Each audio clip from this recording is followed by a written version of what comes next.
It's a second day of trauma for relatives of people who died under questionable or violent circumstances over the last few days, as forensic pathologist Dr. Valerie Alexandrov and his assistants opted not to work. Dr. Alexandrov, who is at the Forensic Science Center in St. James this morning, said he spoke with relatives of the victims about what's taking place, and they are supporting his decision. He said a letter was written to the Minister of National Security on the matter, outlining what he needs. Says one house officer immediately to do no prosecution cases. Paragraph 2 was saying two more mortuary attendants immediately. And paragraph 3 was saying autopsy room secretary to deal with the paperwork. Because 2 OGTs I have now, OGT and intern, they are leaving this Friday. Dr. Alexandrov accused the Ministry of National Security of neglecting him from discussions on ways to deal with the issue. As he said, a decision was made to take non-homicidal deaths to the Port of Spain General Hospital for the autopsies to be done. In the hospital, they will contact the Ministry of Health if they can provide any help. But what I'm talking about, I don't know how many bodies overall we have, but as far as I know, at least 8 of them are homicides, which is supposed to be done by me, not by the hospital pathologist. Police are now investigating the murder of a 57-year-old Leon Anthony Byron, who was found dead in a drain on the eastern side of Charles Trace, Esmeralda Road, Cunupia. Reports say at around 6:45 a.m. today, police responded to an anonymous telephone call of a man lying motionless. On arrival, they observed a man of African descent lying face down in a drain. The body was clad in a blue and gray jersey and black long pants, with the head facing south and feet facing north with stab wounds to the back of the head. Byron lived at 52 Murray Road, Morva. He recently moved to Lot 17, Charles Trace, Esmeralda Road, Cunupia. In other news, postal workers are back out and are said to be working more than normal in order to have mail delivered to all. Last week, about 1,000 TT Post workers staged a sick-out, calling on government to give them their back pay. However, following communication with the Minister of Public Utilities, the workers returned to work on Tuesday as they were told their money will be paid by the end of the week. How that develops, and certainly the public is being served as we speak, and we would hope more so to the senior citizens that all the delivery of checks would be delivered to their home. The workers are working to ensure that the meals are covered in a diligent way, and in a way that will be comforting to the public once again. The revelation that Trinidad and Tobago nationals are involved in Islamic State activities has raised concerns about the recruitment process taking place right here at home.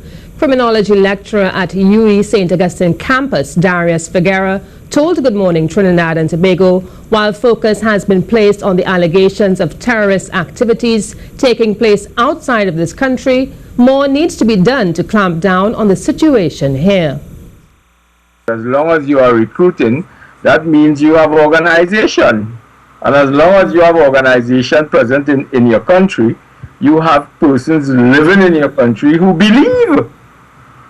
So the next step is not the radicalization we'll talk, because they believe. They believe. The next step is to expect when they are going to move to action. He also shared what recruiters may be looking for to join the terrorist group.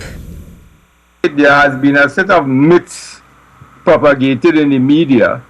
Islamic State wants Muslims of a specific persuasion, and you have to be vetted before you can enter, and upon entry you are vetted again. And there is now the documentary evidence as to this process. So it is not a haphazard fly-by-night. People want to believe that you go on the net and you contact somebody and you land up in Turkey, and then they take you and they carry you across. It don't work so at all. In related news, the former chief of the UK's counter-terrorism unit has told CNews Live the Caribbean needs to be prepared for the ISIS threat and keep close contact with international intelligence agencies to stop more people from this region heading for Syria. Chris Phillips spoke exclusively to GMTT. what we need to do in the Caribbean and the rest of the world is make sure that we are prepared, make sure that we understand the threats that we face and don't be complacent. 10 years ago, I went to France, Germany and Belgium to find out exactly what they were doing around counter-terrorism. And I found that they thought at that time that this was a UK problem. This was not something that was going to impact on them, and they didn't have to put the resources and time into solving the problem. And they were complacent. The counterterrorism expert also told us how the internet is used to radicalize and recruit, sometimes without detection by the authorities due to encryption. And it's not unusual for people in your country, in Trinidad, to be talking across the world to relatives. And likewise, your youth and youth from across the world are getting information from across the world. And of course, some of those youths are willing and able to be turned in a way, they given a view of the world that means that they may do something extreme. And that's the biggest problem, the biggest change from terrorism over the histories is the fact that we now have information which is rapidly transmitted across the world. And also it's not only transmitted across the world, as time is evolving, it's not even able to be seen by the authorities because it's completely encrypted in a way that the authorities can't get access to. To other news now, residents of Southwest Tobago who are experiencing low pressure in their water supply. This is due to the lack of consistent rainfall required to replenish water sources. As a result, the Water and Sewerage Authority has implemented a 3 nights per week temporary water schedule to Crown Point and environs on Tuesday, Thursday and Sunday. The authority has also increased its water trucking service and has been working closely with the Tobago Hotel and Tourism Association to provide truck-borne deliveries to affected hotels and other customers. WASA says the Coland water treatment plant is currently operating at below 15% of its production capacity of 2.0 million gallons daily. At present, overall production in Tobago has been reduced by approximately 30% as various treatment plants throughout the island continue to operate below capacity with a shortfall in excess of 3 million gallons per day. The authority notes the new test wells recently commissioned at Mary's Hill, Triangle Wood and Calder Hall have helped to supplement the shortfall in supply by adding approximately 1 million gallons per day into the distribution system. Now let's take a look at what's happening in the region. Tropical Storm Earl formed in the northwest Caribbean on Tuesday and was expected to pass near the Honduras Bay Islands on its way to Belize, according to the National Hurricane Center in Miami. At 5 p.m. EDT on Tuesday, the center of Earl was located about 200 miles south of the Grand Cayman and about 450 miles east of Belize City, moving toward the west near 16 miles per hour. This general motion is expected to continue through Thursday. On this track, the core of Earl is expected to pass just north of the Honduras Bay Islands on Wednesday afternoon and then be very near to Belize coast early on Thursday. The government of the Cayman Islands has discontinued the tropical storm watch for the Cayman Islands. A tropical storm warning is in effect for Punta Allen, Mexico southward to Belize, Guatemala border, Cabo Gracias a Dios westward to Honduras or Guatemala border, including the Bay Islands. Jamaica has announced it will pay off its Petrocaribe oil debts to Venezuela with food, medicine and fertilizers instead of cash at a time when Venezuela is suffering from acute shortages of basic products amid a major economic and political crisis, with few signs that things will get any better in the near to medium term. Jamaica's government announced the deal last Friday, saying that the transfers will take place in the last quarter of this year and amount to $4 million. Support will be offered to Commonwealth Caribbean countries by the 53-member Commonwealth of Nations to assist in the process of accessing United Nations available funds to counter climate change. This was articulated by Commonwealth Secretary-General Baroness Patricia Scotland. She said efforts are being made at the level of the Commonwealth to create a climate change financial hub where expertise that the region needs and those that the Commonwealth has will be in a common place. Now we have sport with Rishi Harinanan. Rishi, tell us what's happening in the world of sport. Well, thank you, Karen. And we start with some Olympics news. And Rio 2016 officially gets underway with the opening ceremony on Friday. But the football tournament kicks things off 2 days earlier. The first matches in the group stage of the women's tournament take place today, with holders the United States facing New Zealand, while Sweden faces South Africa. The men's group stage starts on Thursday when Iraq played Denmark. It's simply for scheduling reasons, as it was in 2012 in London. With 16 men's and 12 women's teams, there are 58 matches to get through. There is football being played on 12 days of the tournament, with 6 rest days.